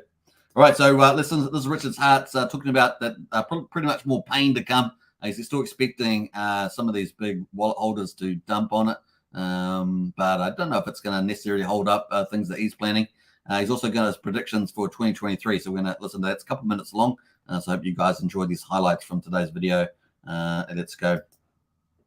So you haven't seen the Bitfinex coins liquidated. Yeah. $1 billion or $2 billion there. You haven't seen the Silk Road hackers coins liquidated, $1 billion there. You haven't seen the Mt. Gox $1 billion or $2 or $3 coins handed out yet. The Plus token Ponzi coins from China, not even sure what happened with those ones. None of those have been sold yet. So the dream is all those centralized counterparties that you don't really want to make rich, the seized coins that the governments are all holding, let them sell the bottom. Sell the bottom, sell 10K. Cool. Let Sailor get liquidated. Ladies, liquor, and leverage, homie. And we're going to talk about 2023. Let's do some predictions here, okay? Yep. 2023, Richard Hart's official predictions. $11,000 Bitcoin will have been hit. Okay. I mean, it would be basically, usually what happens is the Fed pivots. The Fed uses laggy indicators to decide what policy they're going to execute. All comes in piling because of the lag, them. and they will not stop raising interest rates early. They won't, because they tried it once before in the 70s and it didn't work, and then they had to turn it back on and go up to 19%. And right. They had to take interest rates to 19%. Right. So, well, Volcker took it to 19, but his predecessor was the one that did the fake out. I can't remember his name. Exactly. Yeah. Greenspan. So, yeah. No. Greenspan after. Was far later. No. So who was the guy before? The issue is, his name started with an A. Who cares? So the trick here is the Fed has told you as clearly as they possibly can, they're going to keep raising rates to hit their 2% inflation target, period. They've got a dual mandate. Their mandate is 2% inflation. But he only gave us 75 for next year. Everyone's already got. He's only going to give us 75 for next year, but that still is going to hang around a high interest rate, even if you go lethargic on no interest rate changes. That's still. So you're telling me that like 2 days ago he went up 0.5%, but over the next 365 days he's only going to go up 0.75%? I don't believe that. That's what he's saying. Well, that doesn't fit his goal of hitting a 2% inflation rate. It doesn't. That contradicts the other things that he's saying, which is get ready. He's literally like, get ready for a lot more pain. The markets are going to come down more. So what he's going to do is he's just going to trade your job for lower inflation. Yeah. He's going to put people out of business. He's going to put people out of work. People are going to lose their jobs. I think that starts coming in Q1 and Q2. That's going to lower the inflation. Yeah. That's going to lower the inflation. Now here's the question for you. How are you going to make a crypto bottom when everyone's out of work? Oh, what are you talking about? So I don't. You've got to sell. Every other time crypto has bottomed, it's been in a quantitative easing environment. Crypto's never bottomed in a quantitative tightening environment before. Yeah. So now look, the crypto will bottom first, in my opinion. But until he pivots and stops raising the rates, and then we get the actual market crash. So usually people think the pivot saves you. Usually, historically, the pivot is then followed by the real crash. Yeah, it kills you. And then you get your bottom 6 months, 8 months later, and then you go up. So now look, this is uncharted territory, right? So look, if there wasn't so many coins ready to get sold, I would feel better about calling a crypto bottom. But we haven't hit my price targets. We have barely run, we just basically finished up a year of bear from the double top. All right. And the macro environment is that they're going to keep raising rates, which is going to keep hurting the prices of everything. And until the pivot and the crash and hitting the price targets, I'm just not comfortable calling a bottom. Yeah. Okay. And price matters a lot more than timing. So you feel like it's more somewhere around 11,000, 2023 would be your prediction for where Bitcoin is. I mean, it's going to hit the 11,000 mark. Yeah. Yep. Mm-hmm. That's your number. Okay. I mean, technically an 85% drop from 69K is 10,350. Yeah. What about the real math? But in case people front run my calls, I want to give them a little extra leeway and just give it 11K. Yeah. 11K and pray.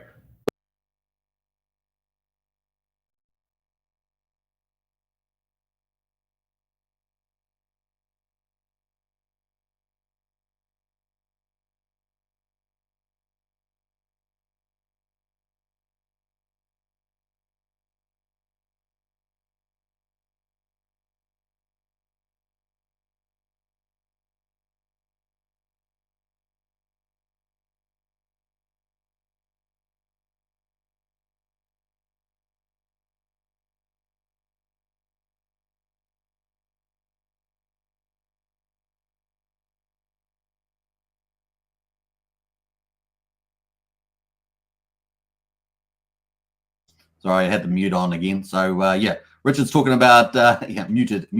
I'm doing a mime. Yes, my mime.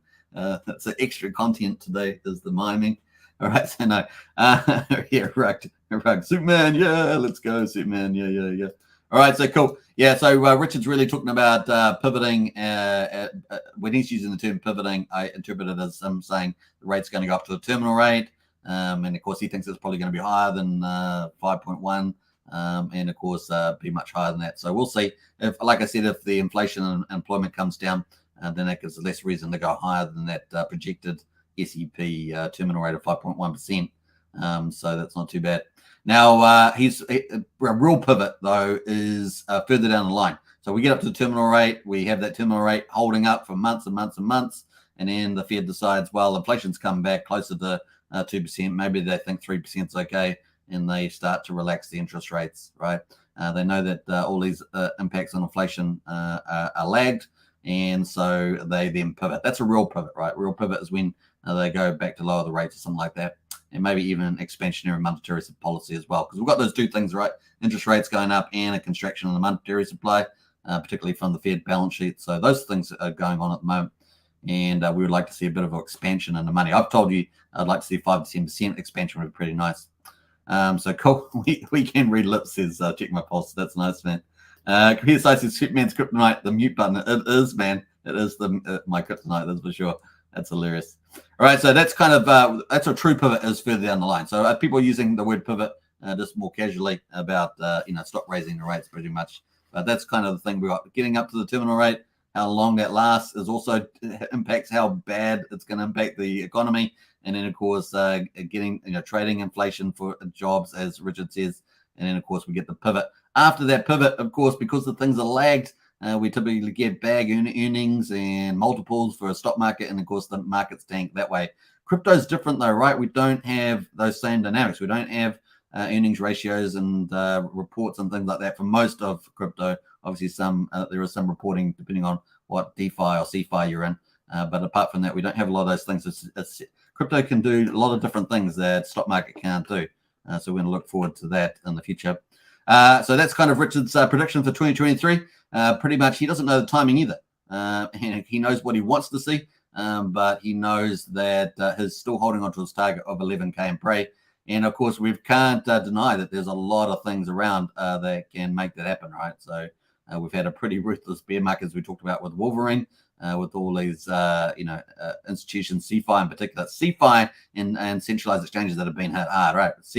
DeFi for the most part. I'm excluding the scammy DeFi. I mean, there's plenty of scammy DeFi, particularly on the BSC chain. But the rest is quality as DeFi is the place. That is the future. It takes a little bit more knowledge for people to get used to using, but that's where we operate, right? We operate in DeFi. We operate in these wonderful dApps on DeFi. And of course, we always try to make sure that we're in the golden products, which is Richard Hart stuff. So it's really, really exciting to be in there. We don't hear these stories about I lost my life savings, right? That we hear on CeFi and centralized exchanges. We don't get that in our ecosystem. People are not crying about that. They cry about the price going up or down, not going up or going down, but they don't cry about losing all their savings. So that's a very different environment to enjoy. All right, so cool. That was a cool interview, and I probably will post the whole thing later on. What else have we got? 2.5 cents at the moment. So that's kind of where we are. Bring on Pulsechain testnet V3. I really do hope that we do get that by Christmas or in the new year. That'd be very bullish for the ecosystem. Man, this chart could do some turnaround pretty quickly, I would suggest, with that, because the proof of stake fork is a very big deal in my view. Obviously, I'm not the market, but that's kind of where I feel about that. Let's end our poll. We've got 74 votes, which is pretty cool. Let's see what the results are at the moment for the old Hex chart. Let's see. We're going a bit longer today because we had Wolverine on for a little bit. So let's see what they're up. We got, are you buying more Hex at the moment? Yes, 50%, which is out of 74. That's pretty good. What's that? 35, 37 people. And we've got nope, 28% and maybe 21%. So maybe 7 and 10 people there looking to buy potentially. So cool. All right, thanks for filling out the poll. You guys know how we work there. Let's jump over to Hedron, and Hedron had dramatic fall too. More dramatic than Hex though. Hedron, yesterday's candle just closed a little while ago. It went down to 970. Can you believe it? 970 with 6 zeros. Oh my goodness, 976 zeros. Oh man, oh man. But that's the amount of volume out there at the moment.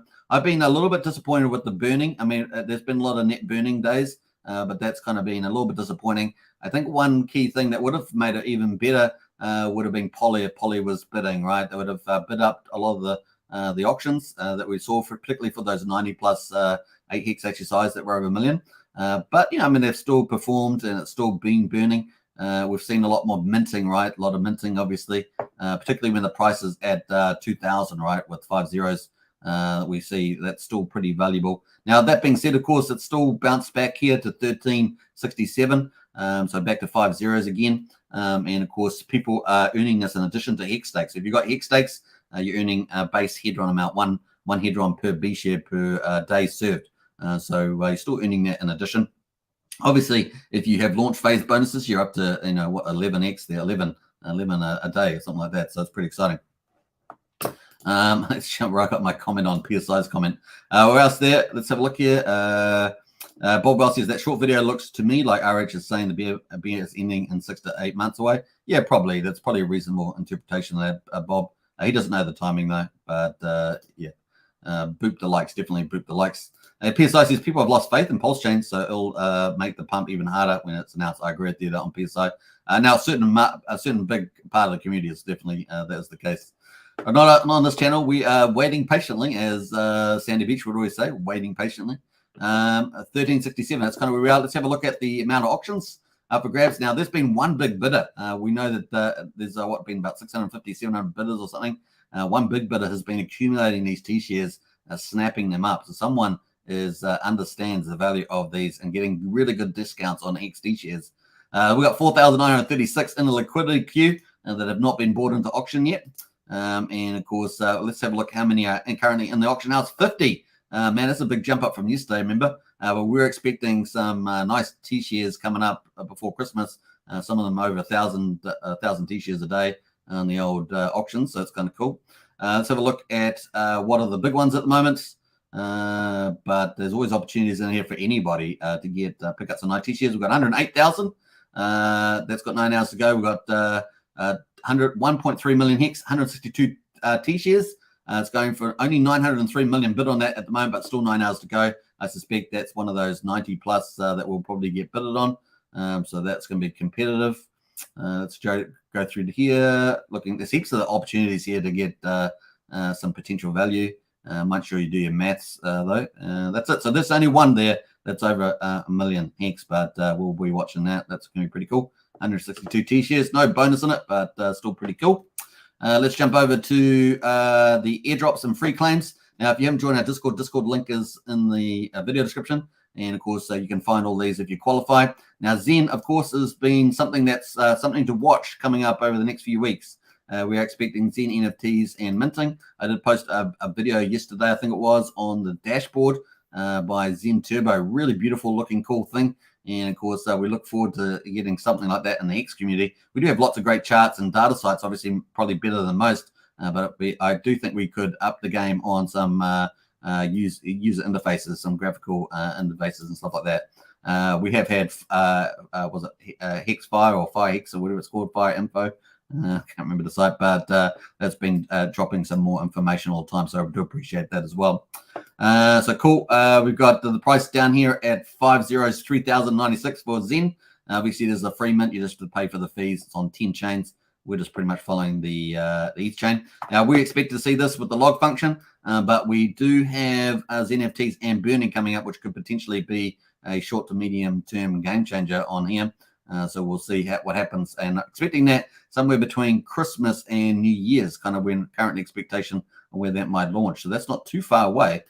So well worth keeping our tabs on Jack Levin and when he thinks that might come out, because that could have a nice little pumpamental on the price, particularly in the short term, but maybe on the inflation over a longer horizon, the short to medium term.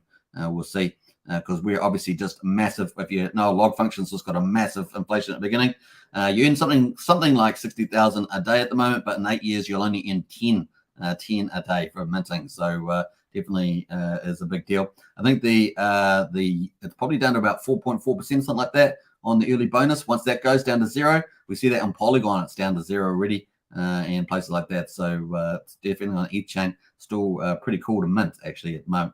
Now, obviously, you know, it's about $3 a month, so you are paying that fee, but you have to pay that fee for anything on Ethereum, right? So it's a bit of a possible play in the longer term scheme of things with the probable short term potential there. Let's go to the weight token. Most people are just waiting, but of course, this has got zooped up as well, and it's currently just over 0.2 of a penny, and of course, not towards the bottom of the range. And of course, this is related to Coast. Coast has obviously got their fiat on-ramp, off-ramp, and of course they're expanding their reach from the United States to Europe and looking for other places, potentially Asia and places. We'll see. Fiat on-ramp to buy Hex with USDC. Cool. Don't have to go through centralized exchanges. Going to be really, really neat. And of course, coming to Pulsechain with the fiat on-ramp, off-ramp. Also, they're going to be doing stablecoin with CST. This ecosystem could be really, really cool. They're going to do a second version of the weight token as well, from what I understand, on Pulsechain. And of course, it's going to be fun to see that play out as well. And the midnight bonus too.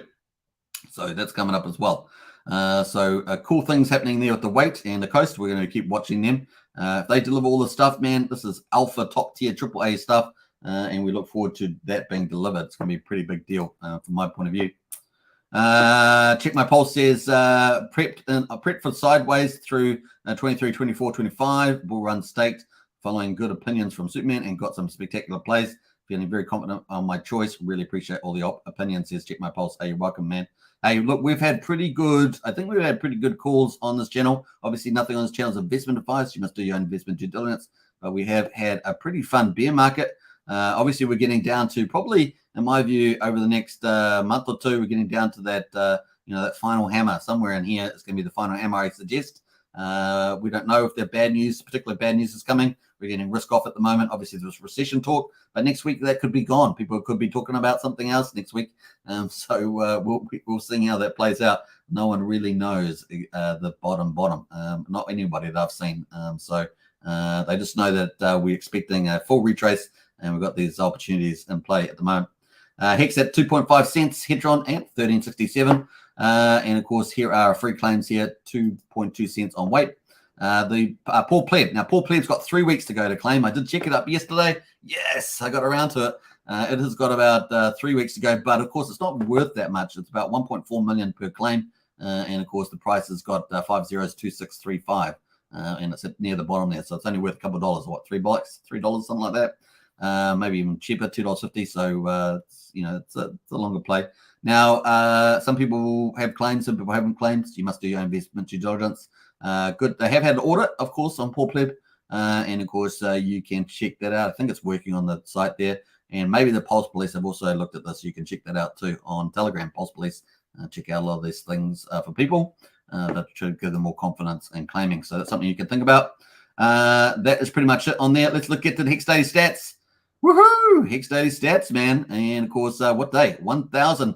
It's not even off yet. I'm moving late to it, and let's go now into it. And we haven't got day 1,010 off the press yet. So we're waiting for that to pop up. In the meantime, Richard Hart was talking about the Federal Reserve chairs. We're going to have a quick look at the history. There we are. There's the Federal Reserve chairs. And, of course, always good to do a flashback. So at the moment, the chair of the Federal Reserve, which is pretty much private company, supposed to be neutral, but, of course, it doesn't appear to be politically neutral at the moment if you look at its policies. Jerome Powell is the current chair of Board of Governors, 2018 till present. Before that, we had Janet Yellen from 2014 to 2018. Pretty cushy job for the most part during that period, in my view. Then we have Ben Bernanke before that, 2006 to 2014. Obviously, the Great Recession was then. And, of course, the Big Short movie was out. So you remember all that with the housing market and CDs and all those sort of stuff coming out. Big deal there. So Bernanke was definitely covering that. Before that was Alan Greenspan. I never thought he was going to leave. 1987, for goodness sake. Stock market crash, of course, to 2006 with the dot-com crash as well, 2000. So covering two major things. And early 2000s, actually, 92, 93, I think, was also a bit of a depressed market. So really covered three different periods there where the market was down. Alan Greenspan never thought he was going to leave. So I remember I was studying economics at the time. He was just pretty much all we talked about from that point of view.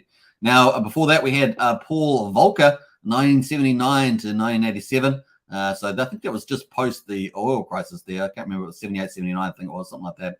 And, of course, William Miller before that, 1978 to 1979. Wasn't there for long.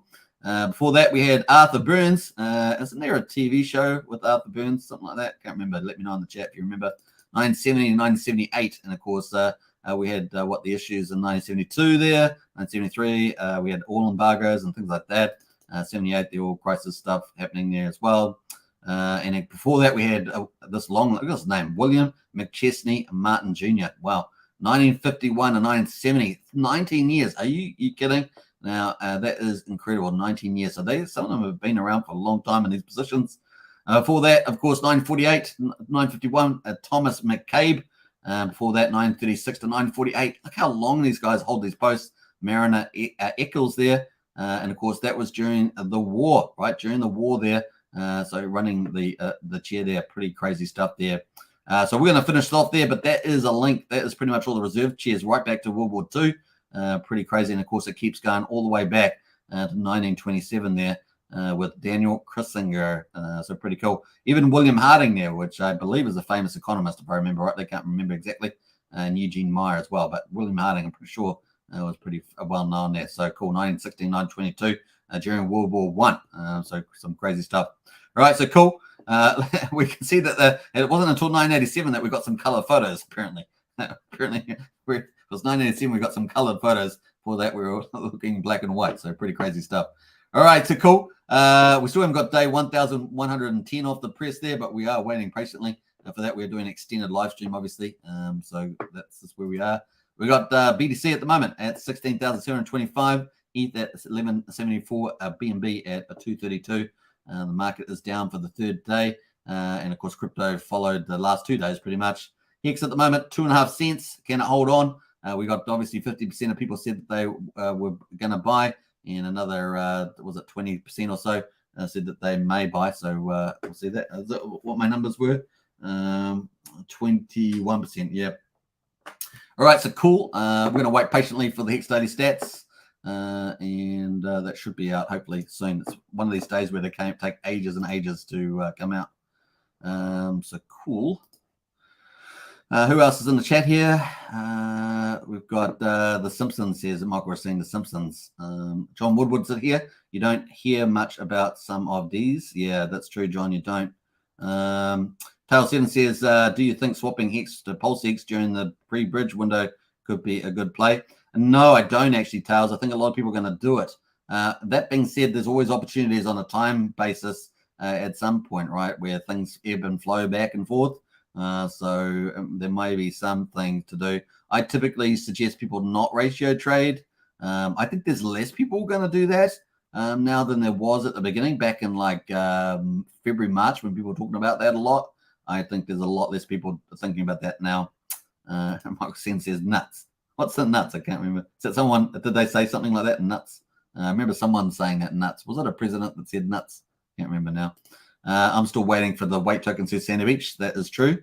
All right, so we're still waiting for day 1,110 to be hot off the press. And we're currently on day 1,111, which is a 5x to 5555, right? So waiting for that to play out. That is amazing. So remember this day in infamy. Of course, we'll talk about these results tomorrow. We're still waiting for it. Man, it's 1 hour. Can you believe it? It's 1 hour and 5 minutes, and that still hasn't come out on the time zone. We may have to talk about it tomorrow, potentially. Depends on ratio. You would get the cheaper price on PLS.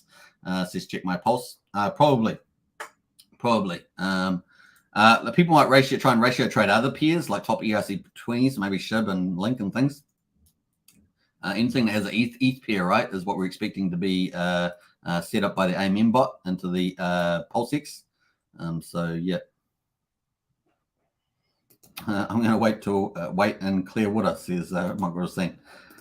Cool. Yeah, we haven't got these numbers coming off here, so cool. Wasn't that it was neat having Wolverine on there. I was going to talk to him a few more things about the price and also get some answers from questions from people in the chat there, but we'll try and get him back on later on the piece. It'd be nice to see get who was it? Who did I say it was on? I've forgotten his name just at the moment. Hex to PLS. Hex to PLS might be a slightly better play. Hex to Pulse will be. A lot of people want Pulse XA. So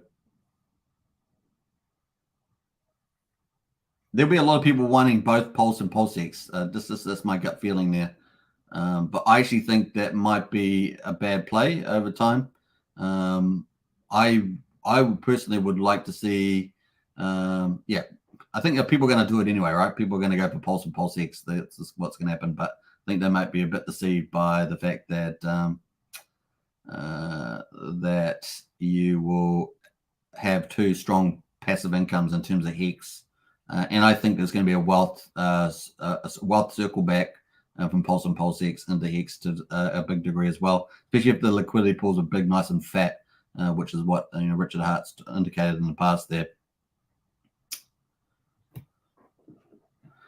Sandy says Crypto Coffee has a nice video on ratio trading if you're interested in that. So the ratio to Hex to PLSX is a 1-to-1. No, Michael, we don't know what it's going to be. Cools. Yeah, anyone's talking about ratio trading is going to be inevitably wrong, right? So it's good to watch them and educate yourself, but the market's going to decide what the ratio is going to be. So just remember that.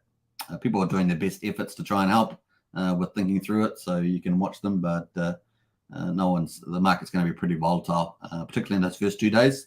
It will settle down probably within hours potentially, maybe within that first 24 hours. Because the problem is that there's a lot of people that come in that hear about it, says, oh, Pulsechain's open, and you get a certain percentage of the market finds out the Pulsechain's open, and more. So you got all these people just flooding in.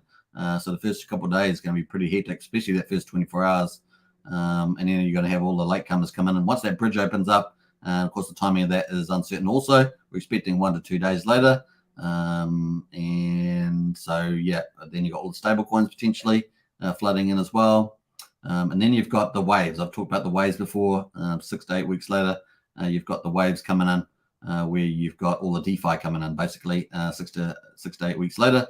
And maybe even earlier, maybe 4 weeks, which is like Pulsechain, liquid loans, fiat, famous, all those sort of things coming in where people can borrow money, leverage money, do things like that. So it's going to be crazy. Second wave of valuation. Borrow PLS and take PLS off the market and get USDL, for example, and buy more Pulse or buy more Hex or buy more Pulse X.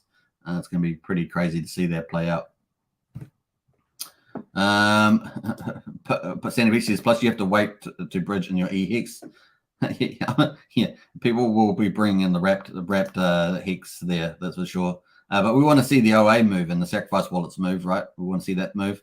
I expect to see, I think there's a good chance, let me put it this way, that the OA sacrifice wallets may end up doing more stakes in the future to lower the APY. That's what I'm expecting to see. I think that's more probable than not. So that's what I'm expecting to see. All that sounds good. Let's go, says Michael. It's going to be insane when it launches. I think it's going to be absolutely insane. So it's really hard for people to make comments. So I think it's really good watching people's views on stuff, but I think you just need to sit back and go, well, the market's going to be pretty crazy. You've seen crazy markets. So it's just the way it goes. Like if we brought up, let's pull up TradingView and have a look at Bitcoin. Let's go to Bitcoin on Coinbase. So let's go. I've got here on the daily. Let's go to the daily here, and someone's doing some mowing out the back outside here. Unfortunately, look at these big drops that we had in Bitcoin. So let me just take off the overlays and look what we had this big drop here. So we've had a number of them, but let's have a look. You have to apologize for the. Let me just get rid of that comment. Check my boss says, just think if 5x on Hex bought at 2 cents, 10 cents would trade for PLS. 0 to 1 would be good. Hey, Patricia's in the house there. Hey, Suit Man, good to see you, Patricia. Really appreciate your comment the other day. It was very lovely, Patricia. Always great to have you in the house. Patricia is a superstar, so great to have you in there. And of course, we had this in a particular short period of time back here in May. Down 36%. I mean, we're talking about $14,700 decrease in Bitcoin at that time. So you get some mad volatility, and of course in the markets here. Of course, later on in June we had the second move down, and this was over 9 days, and we were down 44%, 14,258. So it's pretty crazy pullbacks here. Back here, of course, in November. early November to mid 10th of November, we were down 27%, down $5,800. And of course, if we get Richard's 11K and pray, you know, that's could be 11K and pray would be let's look here, 11K and pray. That would be 40%. That'd be 7,300. Obviously, if it gets closer to us like 10,360 or whatever, 50, and that'd be 43. That'd be $8,000 drop from there, which is still from where we are at the moment, still a drop of, you know, around about 5,700 to $6,300. So still potential massive drop there, 38%. So your Bitcoin value would be 38%. Your altcoins are going to go fall even further. And so that's why El Capo Crypto was talking about massive potential decreases, especially for the really crap coins of 60% or something like that. So if we do get that full-on capitulation, pretty big deal. And of course, Richard talking about all these other coins that potentially could drop as well. So, and we've got the Fed and everything else. So you got to take all this negativity into play and hold, as I said, it's, you know, we are in risk management territory, stable coins, getting quality assets. You're going to have to be more diligent with getting quality assets. And, you know, we're definitely not in the bull market, right? So we're in the bottom of the bear market period, and that can be quite gruesome, as we can see, based on these previous moves down. Bam, bam, bam. And if we do get 11K, that's a pretty big bam down there. Look at that. Now we don't know what time frame. Is this going to happen in January, February, December? We don't know time frame. I'm still optimistic about the short-term time frame, possibly next week. We will see how we open up on Monday with the stock market and see how that goes. So cool. Let's go. We haven't got day 1,110, so we're probably going to wrap it up. I might have to talk about that tomorrow. That's just stubbornly not coming out, and it's been an hour and 15 minutes, so we might have to leave that for tomorrow's commentary. In any case, we're currently at 6.263 Hex per T-share at the moment on day 1,111. And of course, you know, that's a first milestone towards 55555. So it's going to be fun to see that play out. Very cool. All right, let's wrap things up. We've got a few more comments. Michael says opportunities are amazing. They are. Bam, bam. They certainly are. Bam, bam. All right, so I hope you guys enjoyed today's live stream. It's been quite a mixed bag, a varied bag, just like yesterday. Talked about a lot of different things from the market to market pullback to Richard Hart interviews to Donald Trump NFTs to Pulse Bitcoin and Wolverine. It's been a lot of fun. I hope you guys have enjoyed it. I will catch you on the next one. Take care, everybody. And of course, don't forget to subscribe, like, share, hit the bell, get into our Discord, links in the video description. And of course, if you want to join as a supporter of this channel, hit the join button. We've got 3 memberships: Pulsechain, Hexkins, and the Richard Hart Club. And of course, all I can say, and until now, until Christmas, is bring on Pulsechain testnet V3. Bring it on. I'm sure we will be excited for it. That would be a pretty big deal. Check My Pulse says, thank you, Superman. Hey, you're welcome. Sandy says, thank you as well. Take care, all says, lies beneath you too. Let's pull in some fun music on the way out as we go on to have some lunchtime, because it is lunchtime for me. So let's enjoy that. All right, take care, everybody. Bye for now. Peace out. Here in my $3,000 Valentino Rockstud purse, my $3,000 Prada jacket, $2,000 Prada shirt, $2,000 or $3,000 Prada pants, Prada glasses, Prada hat, Prada bracelet, and it's all Prada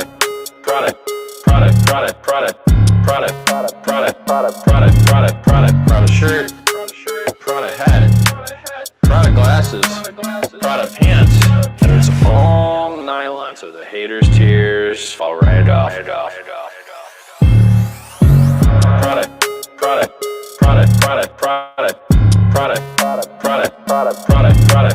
Prada shirt, Prada hat, Prada glasses, Prada pants, and it's all nylon, so the haters' tears fall right off. Lil Bubble, let me ride that rocket.